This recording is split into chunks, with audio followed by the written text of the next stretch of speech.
వాక్యాన్ని ధ్యానించడానికి దేవుడిచ్చిన గొప్ప అవకాశం బట్టి ఆయనకే ఘనత మహిమ కలుగునుగాక.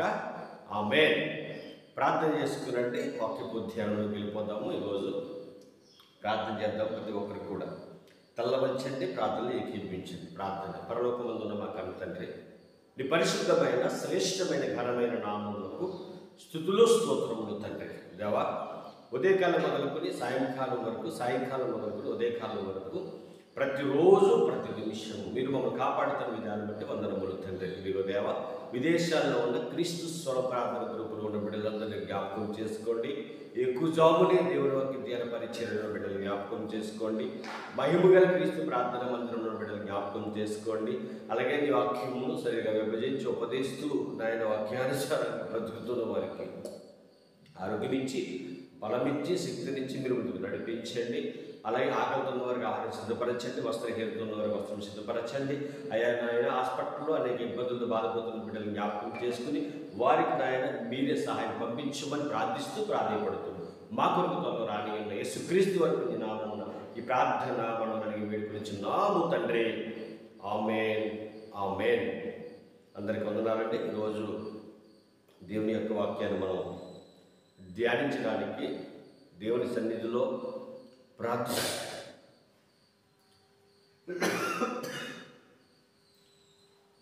ప్రార్థించడానికి దేవుడిచ్చిన గొప్ప అవకాశాన్ని బట్టి ఆయనకే ఘనత మహిమ కలుగునుగాక.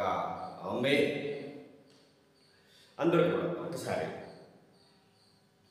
ఇర్మియా గ్రంథంలో ఇర్మియా గారి కొరకు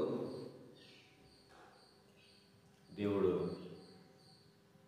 ఏమి రాయించింది, ఇర్మియా గారు యొక్క జీవితం ఏంటి అంటే, ప్రతిరోజు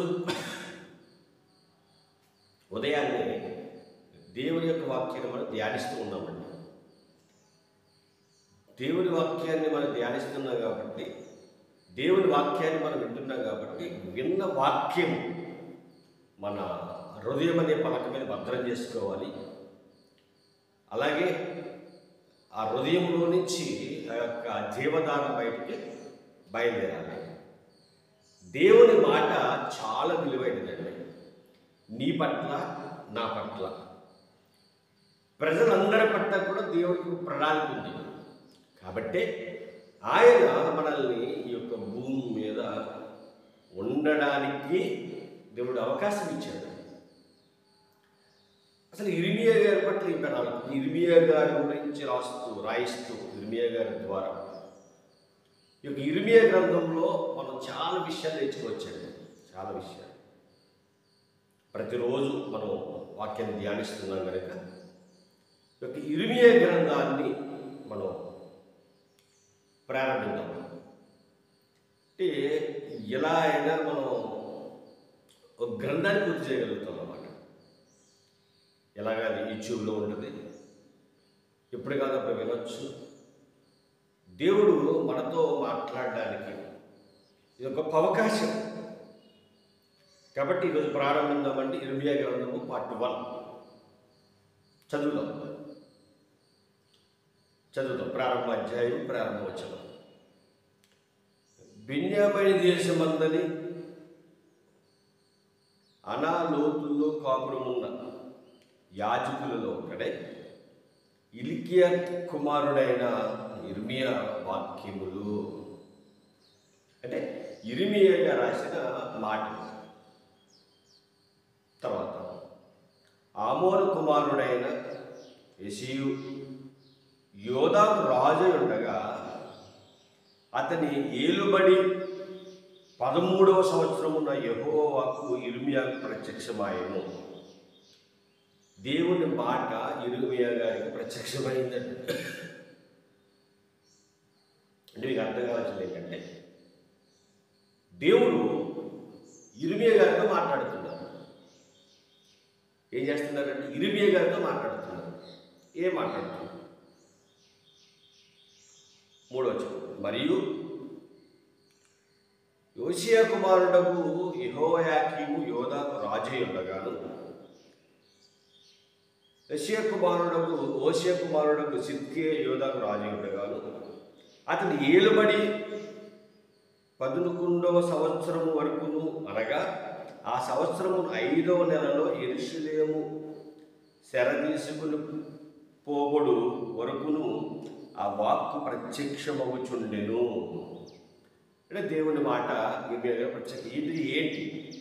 ఏ ప్రత్యక్షమవుతుంది? ఇర్మియా గ్రంథాన్ని జాగ్రత్తగా పరిశీలన చేస్తే దేవుడు మనతో కూడా మాట్లాడతాడండి. ఈరోజు నీతో నాతో మాట్లాడుతున్నాడు. దేవుడికి మన పట్ల ఏ ప్రణాళిక ఉందో, మనందరి పట్ల ఏ ప్రణాళిక ఉందో దేవుడు మనతో మాట్లాడబోతున్నాడు. ఒక జాగ్రత్తగా వాక్యాన్ని ధ్యానిద్దాం. 4వ వచనం ఇర్మియా గ్రంథము 1వ అధ్యాయము 4వ వచనం. యెహోవా వాక్కు నాకు ప్రత్యక్షమై ఇలాగ సెలవిచ్చెను. ఎవరికి ప్రత్యక్షమైందంటే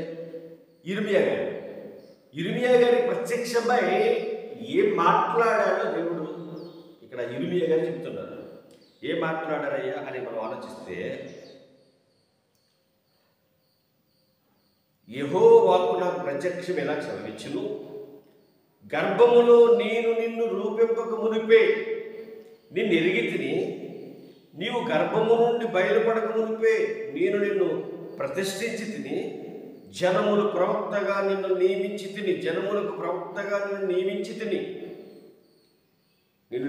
తిని అంటే దేవుడు ఒక ప్రణాళిక చెప్తున్నాడు. అక్కడ దేవుడి ప్రణాళిక ఏమై ఉందంటే, నేను జనములకు ప్రవక్తగా నియమించి తిని. ఇర్మియా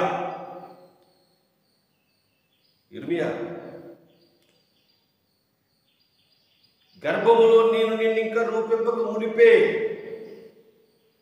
నేను నిన్ను ఎరిగి తిని, నీవు గర్భం నుండి బయలుపడక మునిపే నేను నిన్ను ప్రతిష్ఠించి తిని.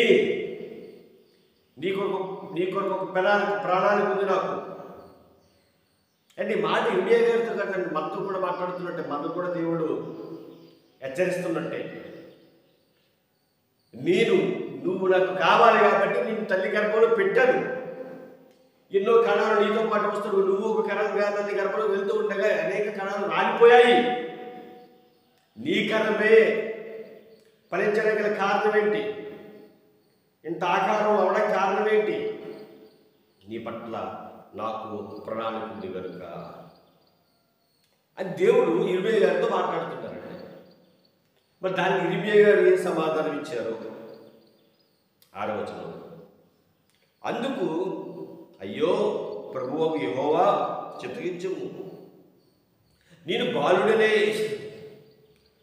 మాట్లాడటకు నాకు శక్తి చాలదని అనగా. ఇర్మియా గారు ఏమంటున్నారట? అయ్యా నేను బాలుడయ్యా, నాకు మాట్లాడడానికి శక్తి లేదయ్యా, నేను సరిగా మాట్లాడలేనయ్యా, ఇంకా నీ చిన్న వయసులో ఉన్నానయ్యా, నీ బాలుడు కదయ్యా, ఇంత బాధ్యత నేను మోయలేనయ్యా అని అంటున్నాడు.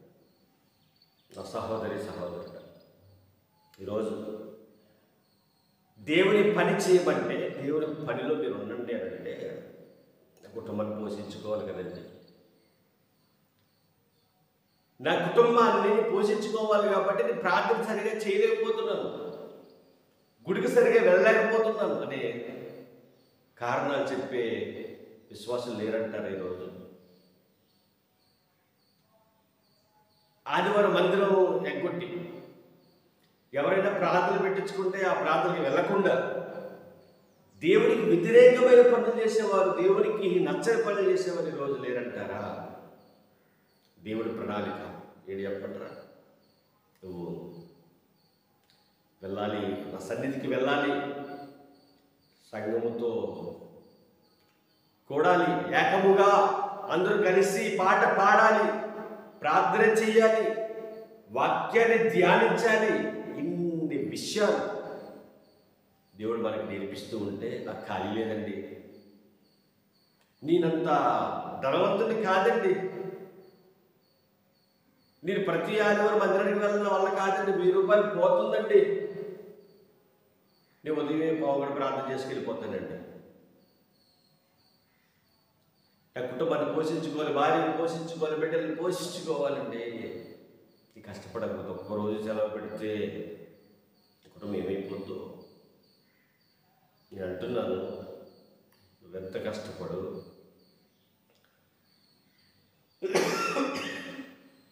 ఎంత కష్టపడు, ఎంతగా ధనాలు సంపాదించు, ఆయన సెలవు లేకుండా 5,000 నోట్లోకి వెళ్ళడం అసాధ్యం. ఒక అన్నం మెతుకు కూడా నువ్వు తినడం నీ వల్ల కాదు. కాబట్టి నిన్ను పోషించేది ఆయన, నిన్ను కాపాడేది ఆయన, నిన్ను రక్షించేది ఆయన. ప్రియ సహోదరి సహోదరు, ఇర్మియా గారితో మాట్లాడుతున్నాడు.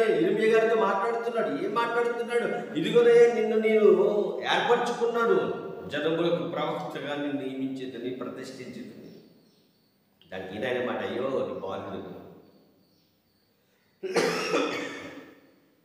మాట్లాడడానికి శక్తి చాలదు, నా వల్ల కాదు. ఈరోజు మీరు కూడా అలా అనుకుంటున్నారు. దేవుడి మీతో మాట్లాడి మీరు ప్రార్థించండి, మీరు మందిరానికి వెళ్ళండి, మీరు దేవుడి మీద ఆనుకోండి అంటే ఎలాగయ్యా? ఖాళీ లేదయ్యా. ప్రియ సహోదరి సహోదరుడు, దేవుడు నీతో నాతో మాట్లాడుతున్నాడు. ఒకసారి మీరు ఆలోచించండి. ఇర్మియా గారితో మాట్లాడిన దేవుడు నాతో మీతో మాట్లాడుతున్నాడండి. ఇర్మియా గారు ఏమన్నారు?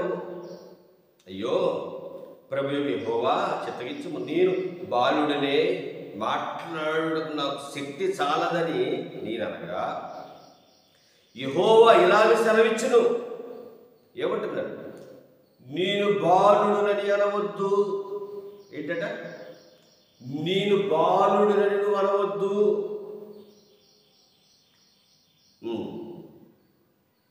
నేను నిన్ను పంపువారి యొద్దకు నీవు పోవలను, నేను ఆజ్ఞాపించే సంగతులన్నీ చెప్పవలను. వారికి భయపడకము, నిన్ను విడిపించుటకును నేను నీకు తోడై ఉన్నాను. ఇది యెహోవా వాక్కు. దేవుడు మాటిస్తున్నాడు. ఇదిగో వాళ్ళ యొక్క పరిస్థితులు బాగలేవు, వాళ్ళు దేవుడికి వ్యతిరేకంగా, నాకు వ్యతిరేకంగా బ్రతుకుతున్నారు. వాళ్ళకి నా మాట నువ్వు చెప్పాలి, నేను నిన్ను వాడుకుంటాను, నిన్ను ప్రతిష్ఠించుకున్నాను. ఇర్మియా, వాళ్ళ జీవితాలు బాగుపడాలంటే నువ్వు వెళ్ళి మాట్లాడాలి, నా మాట వాళ్ళతో చెప్పాలి, నీ మాట కాదు, నువ్వు ఊహించుకున్న మాటలు కాదు వాళ్ళతో చెప్పేది, నా మాట వారికి చెప్పాలి, నిన్ను వాడుకుంటాను. దేవుని యొక్క ప్రణాళిక ఇర్మియా గారి మీద ఎంత బాగుందో చూడండి. ఏమంటున్నా చూడండి ఇర్మియా గారితో దేవుడు, నేను బాలుడని అనవద్దు, నేను చేతగాని అనవద్దు, నువ్వు అనవద్దు. ఎందుకు అనవద్దంటే, నేను నిన్ను పంపు వారి యొద్దకును నీవు పోవలను, నీకు ఆజ్ఞాపించిన సంగతులన్నీ చెప్పవలను, వారికి భయపడకము, నిన్ను విడిపించుటకు నేను నీకు తోడై ఉన్నాను. ఇది యెహోవా వాక్కు, నిన్ను కాపాడేవాడిని నేను, నిన్ను రక్షించేవాడిని నేను, నువ్వు భయపడవలసిన పని అయితే లేదు. చూడండి దేవుడు ఎంత స్ట్రాంగ్గా మాట్లాడుతున్నాడు. నిజమైన ఆయన ఉంటే మనకి భయమే లేదు. నా ప్రియ సహోదరి సహోదరుడా, ఆయన ఉంటే నువ్వు భయపడవలసిన పని లేదు. ఆయనకి తోడుగా ఉంటాడు, ఆయన నడిపిస్తాడు, గొప్పగా నడిపిస్తాడు. ప్రేమ దేవుడి వల్ల ఆయన ఉన్నతమైన శిఖరాలను నిలబెడతాడు. ఆయన మాటింటే, ఇక్కడ ఇర్మియా గారు చెప్తున్నాడు, నువ్వు భయపడకు, నీకు నేను తోడై ఉన్నాను, నేను ఎవరి దగ్గర అయితే పంపుతానో ఆ వారి దగ్గరికి వెళ్ళి నా మాట నువ్వు చెప్పాలి, నువ్వు నిలబడాలి, నేను నీకు తోడై ఉన్నాను. 9 అప్పుడు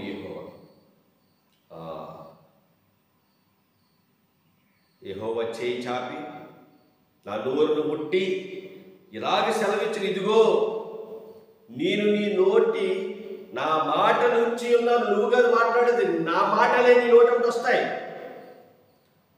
ఉంచి ఉన్నాను, పెళ్ళగించుటకును విరగగొట్టుటకును, నశింపచేయుటకును, పడద్రోయుటకును, కట్టుటకును, నాటుటకును నేను ఈ దినమున జనముల మీదను రాజ్యముల మీదను నిన్ను నియమించి ఉన్నాను. ఇర్మియా గారితో మాట్లాడుతున్నాను. దేవుడు నేను నిన్ను నియమించాను, నేను భయపడతావు దేనికి? ఈరోజు దేవుడు నీతో నాతో మాట్లాడుతున్నాడు. నువ్వు మందిరానికి రాగలుగుతున్నావు అంటే, వాక్యాన్ని వినగలుగుతున్నావు అంటే దేవుడు నిన్ను ఆకర్షించాడు కాబట్టే. ఒక్కసారి మీరు ఆలోచించండి ప్రేమ దేవుని వల్ల దేవుడు ఎంత గొప్పగా మన గురించి ఆలోచిస్తున్నాడో. ఇర్మియా గారి పట్ల ప్రణాళిక నీ పట్ల నా పట్ల కూడా ఉంది. ఇర్మియా గారు దేవుని మాటలు చెప్పడానికి, నువ్వు దేవుని పని చేయడానికేమో, పరిచర్య చేయడానికేమో, సంఘంలో నువ్వు అన్ని చూసుకోవడానికేమో, పాటలు పాడడానికేమో, ప్రార్థన చేయడానికేమో, వాక్యం చెప్పడానికేమో, ఏదో ఒక పని నిమిత్తం దేవుడు నిన్ను నియమించాడు ప్రేమ దేవుని వల్లగా నియమించాడు. నా ప్రియ సహోదరి సహోదరులారా, మరి దేవుని యొక్క కోరికలు తీర్చేవారిగా మీరున్నారా? ఇర్మియా గారికి తోడే ఉంటానన్న దేవుడు ఎలా తోడుగా ఉన్నాడు? ఎలా దేవుని మాట ఇర్మియా గారు చెప్పారు? దేవుడు వాడుకునేటప్పుడు ఎలాంటి పనులు జరిగాయి? ఇవన్నీ కూడా ఒక్కొక్కడిగా మనం నేర్చుకుందాం. మన జీవితంలో మనం కూడా దేవుని మీద ఆనుకుందాం. దేవుని పని చేయడం అంటే ఎంత కష్టమో, ఆ కష్టాన్ని కూడా నవ్వుతూ చేయగలిగే సామర్థ్యం దేవుడు ఇస్తాడండి. అది దేవుని పని అంటే. అలాంటి పనిలోనికి ఇర్మియా గారిని తీసుకొస్తున్నాడు దేవుడు. దేవుడి మాటని ఇర్మియా మరి ఏం చేసినాడు ఏంటో రేపు ఉదయకాల సమయంలో మన వాక్యాన్ని ధ్యానిద్దాము. వాక్యాన్ని ధ్యానించడానికి, మీరు దేవుడితో సహవాసం చేయడానికి, ప్రతిరోజు కూడా యొక్క ఏకూజాముని దేవుని యొక్క ధ్యాన పరిచర్య అనే కార్యక్రమంలో నాతో పాటుగా సహకారి ఉంటాం. మీ అందరికీ నరోదయపూర్వక వందనాలు. ప్రార్థన చేసుకుందాం. రేపు ఉదయకాల సమయంలో మనం కలుసుకుందాం. ప్రార్థన. పరలోకమందున్న మా కన్న తండ్రి, నీ పరిశుద్ధమైన శ్రేష్టమైన ఘనమైన నామములు స్తుతులు స్తోత్రములు తండ్రి. దేవా, ఇంతవరకు మీ మాతో మాట్లాడే విధానం బట్టి వందనములు తండ్రి. కింద ప్రతి మాట హృదయమైన పలకని బదులు చేసుకుని బాగా ప్రతి ఒక్కరికి దయించి మా కొరకు త్వరలో రాని యేసుక్రీస్తు వరకు నీ నామము ప్రార్థన మొదలడిగి వేడుకొనుచున్నాము తండ్రి. ఆమేన్. తండ్రి, నేను ప్రేమి కుమారుడైన యేసుక్రీస్తు ప్రభువారి కృపయు పరిశుద్ధాత్మను సహవాసం ఇప్పుడు ఎల్లప్పుడూ సదాకాలం తోడే నడిపించునుగాక. ఆమేన్. ఆమేన్. అందరికీ వందనాలు. God bless.